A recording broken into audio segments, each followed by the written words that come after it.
Hello everyone, ఇలాంటి videos ముందుగా కావాలి అనుకుంటే వెంటనే మా ఛానల్ని సబ్స్క్రైబ్ చేసుకోండి. అప్కమింగ్ రివ్యూలోకి వెళ్ళిపోదాం. ఎపిసోడ్ స్టార్ట్ అవ్వంగానే వసుధార రిషిని నిలదీస్తుంది. డిబిఎస్టి కాలేజ్ కష్టాల్లో ఉంది. ఆ కష్టాన్ని మీరే తీర్చగలరు. మీరు వెళ్ళను అనడం సరికాదు సార్ అని నిలదీస్తుంది వసుధార. వసుధార, ఈ విషయంలో నన్ను బలవంతం పెట్టినా నేను వెళ్ళను అని అంటారు రిషి. మిమ్మల్ని నేనేమీ బలవంతం పెట్టడం లేదు సార్. అటు చూడండి మేడం సార్ ఎంత బాధపడుతున్నారో. మీ మనసుకు అయిన గాయాన్నే గుర్తుపెట్టుకుంటున్నారు. ఎదుట వాళ్ళు మీ వల్ల ఎంత బాధపడుతున్నారు అన్నది మీరెప్పుడు తెలుసుకుంటారు అని అంటుంది వసుధార. వసుధార, నేను ఎవరిని బాధ పెట్టాను అని అంటారు రిషి. అటు చూడండి మహేంద్ర సార్ ఎంత బాధపడుతున్నారో, జగతి మేడం ఎంత ఆవేదన పడుతున్నారో. వాళ్ళ ఆవేదన, వాళ్ళ బాధ మీకు అర్థం కావట్లేదు. మీరు మీ మనసులో నన్ను పెట్టుకుంటారు, కానీ పైకి మాత్రం నా గుండె ముక్కలు చేస్తారు. ఇప్పుడు కాలేజీ చేజారిపోతే ఇప్పుడు మన కోసం ఆలోచించే జగతి మేడం, మహేంద్ర సార్ ఎలా ఉంటారు అన్నది ఊహించడానికే భయంగా ఉంది. మీరు ఇక్కడే ఉండండి సార్, ఇక్కడే ఏ బాధ పట్టకుండా ఇక్కడే ఉండండి సార్ అని చెప్పి వసుధార వెళ్తూ ఉంటుంది. వసుధార చేతిని పట్టుకుంటారు రిషి. ఎందుకు సార్ నన్ను ఆపాలని అనుకుంటున్నారు? మీ మనసుని మిమ్మల్ని బాధ పెట్టిన మాట వాస్తవమే. అందుకని మీరు చెయ్యవలసిన పనులు చెయ్యకుండా ఇక్కడే ఉంటాను అంటే ఈ వసుధార ఒప్పుకోదు సార్. ఎంతటి వారినైనా నిలదీస్తుంది. మీకు నచ్చినట్టే మీరు ఉండండి సార్. మీకు ఇక ఎటువంటి బాధ్యతలు గాని, ఇక ఎటువంటి మాటలు గాని మీకు చెప్పను సార్ అని చెప్పి వసుధార స్పీడ్గా వెళ్ళిపోతూ ఉంటుంది. జగతి, మహేంద్ర రిషి వైపు బాధగా చూస్తూ కారులో ఇక ఇంటికి బయలుదేరుతారు. ఇది ఇలా ఉండగా ఇటువైపు సౌజన్యరావు, నేను ఇచ్చిన టైము పూర్తవుతుంది. ఇకపై ఈ కాలేజీ ఈ సౌజన్యరావు సొంతం కాబోతుంది. జగతి మేడం, మహేంద్ర సార్ రావడానికి ఇంకా ఎంత టైం ఉంది అని అడుగుతారు. వాళ్ళు ఇప్పుడే బయలుదేరారు, వస్తారు సౌజన్యరావు అనగానే, సార్ మీరన్నా మీ కాలేజీ అన్నా నాకు చాలా గౌరవం ఉంది. అందుకే నేను మీకు 6 గంటలు టైం ఇచ్చాను. ఇప్పుడు శైలేంద్ర ఈ కాగితాల మీద సంతకం చేశారు. నేను కోర్టుకు వెళ్ళాను అంటే ఖచ్చితంగా నాకే కోర్టు తీర్పు ఇస్తుంది. అది గుర్తుపెట్టుకోవచ్చు అని అంటారు సౌజన్యరావు. అంటే నువ్వు కోర్టుకెళ్తావా అని అంటారు ఫణీంద్ర. ఖచ్చితంగా వెళ్తాను, ఇచ్చిన టైం పూర్తయింది కాబట్టి వెళ్తున్నాను అని చెప్పి బయటికి వస్తారు సౌజన్యరావు. డాడ్, తన్ని నేను బ్రతిమలాడతాను. ఖచ్చితంగా ఒకరోజు టైం అడుగుతాను. పిన్ని బాబాయ్ వస్తారు. అయినా పిన్ని బాబాయ్ వచ్చినా వాళ్ళ దగ్గర డబ్బులు లేవు కదా నాన్న అని అంటారు.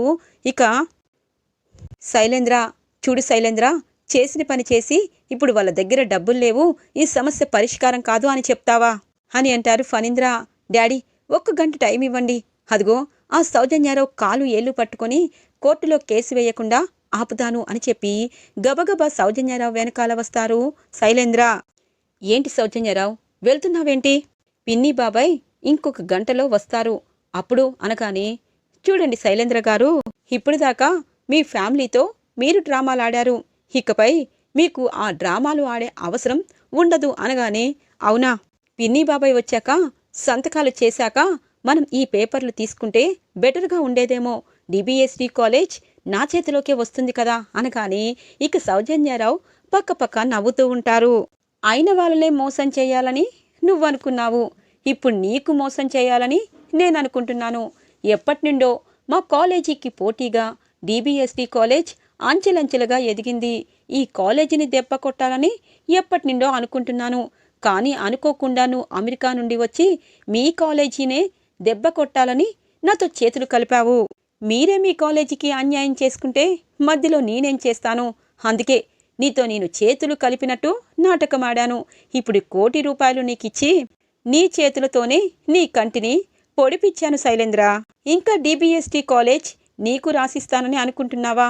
నో, ఇప్పుడు ఈ కాలేజ్ నాది. ఏం చేసుకుంటావో చేసుకోపో అని అంటారు శైలేంద్రని సౌజన్యరావు. ఒక్కసారిగా ఉలిక్కి పడతారు శైలేంద్ర.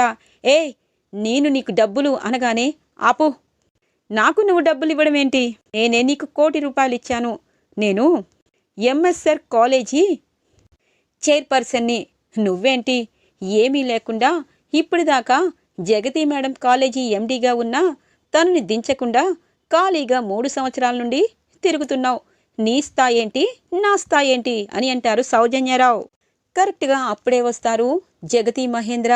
ఇక శైలేంద్ర తన చొక్కా పట్టుకొని, హేయ్, నన్నే మోసం చేస్తావా అనగానే ఇటువైపు మహేంద్ర, చూడు జగతి, మనం రాగానే ఎలా డ్రామాలు ఆడుతున్నాడో ఈరోజు అన్నయ్యకి వీడి నిజస్వరూపం చెప్పాల్సిందే అని అంటారు. అవును మహేంద్ర, వీళ్ళిద్దరూ కావాలని కాలేజీని సొంతం చేసుకోవాలని డ్రామాలాడుతున్నారు. వీళ్ళ డ్రామాని ఎలా కట్టి పెడదాము అని చెప్పి ఆలోచిస్తూ ఉండగానే ఇంతలో వసుధార అలాగే రిషి కాలేజీలోకి అడుగు పెడతారు. ఒక్కసారిగా ఇటువైపు శైలేంద్ర, అటువైపు సౌజన్యరావు ఉలిక్కి పడతారు. అన్నయ్య, ఇలాంటి వారు అడుగడుగునా మనల్ని మోసం చేస్తారు. అలా అని వాళ్ళని కొడితేనో తిడితేనో సమస్య పరిష్కారం కాదు అనగానే ఒక్కసారిగా రిషి, నువ్వా అని అంటారు. అన్నయ్య, తనని వదిలేసే అని అంటారు. జగతి మహేంద్ర ఒక్కసారిగా రిషి రావడంతో షాక్ అవుతారు. మహేంద్ర, ఇక మన కష్టాలు తీరిపోయాయి. రిషి రానని చెప్పినా తన మనసంతా డిబిఎస్సి కాలేజీ చుట్టే తిరుగుతుంది. అందుకే వచ్చాడు, నా కొడుకు వచ్చాడు అని చెప్పి అంటుంది జగతి. ఇదేంటి, కరెక్ట్ టయానికి రిషి వచ్చాడు, నేను వేసిన ప్లాన్ అంతా రివర్స్ అవుతుందా ఏంటి? సరే రిషిజీ, వెళ్తున్నాను అనగానే, ఆగండి సౌజన్యరావు గారు, వచ్చిన పని అవలేదు కదా, మీరు మీటింగ్లో ఉన్నారు కాబట్టి రండి అనగానే, నాకు అవసరం లేదు, నేనిచ్చిన గడువు పూర్తయింది అనగానే, మీరు మాకు ఇచ్చిన గడువు పూర్తయిందని మీరనుకుంటే ఎలా సార్? అంటే ₹1,00,00,000 అనగానే ఇక్కడే అర్థమవుతుంది, ₹1,00,00,000 ఇచ్చి మా కాలేజీని రాయించుకోవాలని. కానీ ఒకటి మాత్రం మీకు అర్థం కావట్లేదు, ₹1,00,00,000 ఇస్తే మా అన్నయ్య ఆస్తి పాస్తి, మా అన్నయ్య కారు అలాంటివి లాక్కోవడానికి అవకాశం ఉంది. కానీ కాలేజీని ఎలా లాక్కుంటారు? కాలేజీ అన్నయ్య ఒక్కడిదే కాదు కదా, మా అందరిది. నేను ఒకప్పుడు చైర్మన్గా ఉన్నాను, నా తరువాత మేడం చైర్మన్గా ఉన్నారు. మా ఇద్దరి సంతకం చెయ్యిందే ఈ కాలేజీ మీది ఎలా అవుతుంది అని అంటారు రిషి. ఎందుకు కాదు, ఇగో ఇక్కడున్న శైలేంద్ర ఈ డిబిఎస్టి కాలేజ్ స్థాపించిన మనవడే కదా అనగానే, చూడండి సార్, ఇంటిపై అలాగే ఆస్తులపై హక్కు ఉంటుందేమో గాని నలుగురిని చదివించే కాలేజీలపై హక్కు అధికారాలు ఉండవు సార్, అవి ఉమ్మడిలో ఉంటాయి. మీరు ఎక్కడికి వెళ్ళాలన్నా వెళ్ళండి సార్. నిజంగా మీకు కోర్టు తీర్పు వస్తే అప్పుడు కాలేజీ నుండి వెళ్ళిపోతాము. లేకపోతే పద్ధతిగా మీరిచ్చిన ₹1,00,00,000 మీరు తీసుకొని మర్యాదగా ఆ కాగితాలు నాకు ఇచ్చేస్తే ఇక్కడితో ఈ సమస్య పోతుంది అనగానే, ఇంతలో ఇక బయట నుండి లోపలి నుండి దేవయాని అలాగే ఫణీంద్ర పరుగు పరుగున వస్తారు. దూరంగా రిషిని చూసిన ఫణీంద్ర ఎమోషన్ అయ్యి పరుగు పరుగున రిషి దగ్గరికి వచ్చి, నాన్నా, రిషి నువ్వు వచ్చావా, తిరిగి వచ్చేసావా అని అంటూ ఉంటారు. పెదనాన్నగారు, మీరు ఎలా ఉన్నారు? మీకు ఇంత కష్టం తీసుకొచ్చినా ఈ సౌజన్యరావుని ఎలా వదులుతాను అని అంటారు. నిజంగా రిషి, నువ్వు ఇంటికి రావడంతో ఇక మా కష్టాలు పోయినట్టే. జగతి, మహేంద్ర, రిషి రావడం మీకు తెలుసా అనగానే, తెలుసు బావగారు అని అంటుంది జగతి. ఇంతలో దేవయాని డ్రామా వేసి, నాన్న రిషి, ఎన్ని సంవత్సరాలైంది నిన్ను చూసి, నీకోసం ప్రతిరోజు దేవుణ్ణి మొక్కుతూ ఉంటాను, రిషి ఎప్పటికి వస్తాడా అని చెప్పి కళ్ళబొల్లి డ్రామాలాడుతూ ఉంటుంది దేవయాని. ఇక శైలేంద్ర రగిలిపోతూ ఉంటారు. ఏది జరగకూడదు అనుకున్నానో అదే జరుగుతుంది. ఈ సౌజన్యరావు నాకే హ్యాండ్ ఇస్తాడా? రిషి మళ్ళీ కాలేజీకి తిరిగి వచ్చేశాడు. ఇన్ని సంవత్సరాలు దేనికోసం ఆశపడ్డానో అది పోయి ఇప్పుడు నేను దిగజారిపోయాను. ఇప్పుడు నా గురించి రిషికి తెలిస్తే ఖచ్చితంగా ఇంటి నుండి ఈ దేశం నుండి వెళ్ళగొడతాడు అని మనసులో అనుకుంటారు ఇక శైలేంద్ర. ఇంతలో సౌజన్యరావు కారులో ఉన్న పేపర్లు తీసుకొచ్చి, చూడండి రిషి సార్, నేను మిమ్మల్ని మోసం చెయ్యాలనడం నిజమే, కానీ మీలాంటి వ్యక్తి డిబిఎస్టి కాలేజీకి దూరమయ్యాక ఇంతగా పేరు ప్రఖ్యాతులు ఉన్న డిబిఎస్టి కాలేజ్ కింద స్థాయికి వెళ్ళిపోయింది. అప్పుడు మీ గురించి అర్థమైంది. నిజంగా ఎన్ని కోట్లు డబ్బులున్నా ఒక మంచి గురువు లేకపోతే నిజంగా అది వ్యర్థమే అని అర్థమైంది. ఇదిగోండి, నిజంగా మీ డిబిఎస్టి కాలేజ్ కష్టాల్లో ఉందని నాకు తెలుసు, అందుకే ₹1,00,00,000 ఇచ్చి ఆదుకున్నాను. కానీ ఇలా కష్టాలు పెట్టేవారు ఎవరు అన్నది మీరు తెలుసుకోకుండా కాలేజీని వదిలి వెళ్ళిపోయారు. తప్పు రిషి సార్. కాలేజీని వదలకుండా అసలు మీరు ఎందుకు వెళ్ళారు, దేనికోసం వెళ్ళారు అని వెతికితే మీకు క్లియర్గా అర్థమయ్యేది. మన పక్కనే దొంగలు ఉంటారు. వాళ్ళు దోచుకు వెళ్ళడానికి సిద్ధంగా ఉంటారు. ఒక్కొక్కసారి మన ఒంటి మీద నగలే కాదు, మన ప్రాణాలు తీసేదాకా వాళ్ళు నిద్రపోరు. అలాంటి దొంగల్ని మీరు జాగ్రత్తగా గమనించండి. మీ పక్కనే మీ ఆయన వారే అయ్యుంటారు. ₹1,00,00,000 నాకొక పెద్ద లెక్క కాదు. ఖచ్చితంగా ₹1,00,00,000 మీరు వేస్తారని నాకు తెలుసు. కానీ కొన్ని నిజాల్ని మీరు తెలుసుకోవాలి అని చెప్పి ఇక సౌజన్యారావు రిషికి పాజిటివ్గా మాట్లాడి పేపర్లు చేతిలో పెట్టి వెళ్ళిపోతారు. ఇక జగతి, మహేంద్ర హ్యాపీగా చూస్తూ ఉంటారు. పెద్దమ్మ, పెదనాన్న, కాలేజీ కష్టాల్లో ఉంది అనింటే వచ్చాను. నా మనసుకు అయిన గాయం అలాగే ఉంది పెదనాన్నగారు. ఏదైనా సమస్య వస్తే ఖచ్చితంగా నేను వస్తాను. కానీ ఇప్పుడు మీతో నేను ఉండలేను పెదనాన్నగారు. మేడం, డాడ్, కాలేజీని జాగ్రత్తగా చూసుకోండి అని చెప్పి బాధగా కార్లో ఇక విష్ కాలేజీకి బయలుదేరతారు రిషి. ఇది ఇలా ఉండగా వసుధార కాలేజీకి వస్తుంది. లెసన్ చెప్తూ, ఏంటి రిషి సార్ ఎక్కడా కనిపించలేదు. రిషి సార్కి నా పైన కోపం వచ్చిందా? అయినా కాలేజీలో ఎక్కడ పడితే అక్కడ కనిపించేవారు, కానీ ఇప్పుడు కనిపించలేదు. ఏంజిల్తో కూడా చక్కగా మాట్లాడి సమస్యని పరిష్కారం చేశారు. 15 రోజుల కల్లా ఖచ్చితంగా తన మనసులో ఎవరున్నారన్నది చెప్తాను అన్నారు. కానీ ఇప్పుడు DBST కాలేజ్ పరిస్థితి ఎలా ఉందో తెలీదు. మేడంకి ఫోన్ చేసి కనుక్కుంటాను అని చెప్పి జగతి మేడంకి ఫోన్ చేస్తుంది వసుధార. ఇక జగతి చాలా సంతోషంగా, అమ్మ వసు, DBST కాలేజీ ప్రమాదంలో నుండి బయటపడింది. అది ఎవరో కాదు, రిషినే చేశాడు. రిషి మనసులో రాను అనుకున్నా తన మనసే ఇక్కడికి తెప్పించింది. ఒకే ఒక్క మాటతో రిషి ప్రాబ్లంని సేవ్ చేసేశారు. ఇక మీ ఇద్దరి ప్రేమనే రిషి తెలుసుకోవాలి. రిషి నిజం తెలుసుకునే రోజు ఇక త్వరలో రానుంది. మీ ఇద్దరి పెళ్ళి జరగనుంది. అప్పటిదాకా నీ మనసుని ప్రశాంతంగా ఉంచుకో అని చెప్పి ఫోన్ కట్ చేస్తుంది జగతి. అంటే రిషి సార్ DBST కాలేజీకి వెళ్ళారా? మరి అక్కడి నుండి ఎలా వచ్చారు, ఇప్పుడు ఎక్కడ ఉన్నాడు అన్న సంగతి అందరికీ తెలుసుంటుంది. మరెందుకు రిషి సార్ అని చెప్పి, రిషి సార్ మీరు పైకి ఒక మాట మాట్లాడతారు, లోపల మాత్రం ఒక పని చేస్తారు. అమ్మయ్య, DBST కాలేజీ ఇప్పుడు ప్రశాంతంగా ఉంది, అది చాలు అని మనసులో సంతోషంగా ఇక విశ్వనాథం ఇంటికి బయలుదేరుతుంది వసుధార. ఇక ఏంజిల్ వసుధారాని చూసి, వసుధారా ఏంటి, నేను ఏడుస్తూ బాధపడుతూ ఉంటానని ఎక్స్పెక్ట్ చేశావా అనగానే, అదేంటి ఏంజిల్ అలా మాట్లాడతావు అనగానే, ఏంటి వసుధారా, నేనేమైనా పాత చింతకాయ పచ్చన్నా, లేకపోతే రిషిని ప్రేమించానా? రిషి మంచివాడు కాబట్టి భర్తగా అనుకున్నాను. కానీ రిషికి పెళ్ళయింది కాబట్టి ఖచ్చితంగా తన భార్యతో తనని కలపాలనుకున్నాను. కానీ ఒకటి మాత్రం నాకు అర్థం కావట్లేదు. రిషి చాలా మంచివాడు.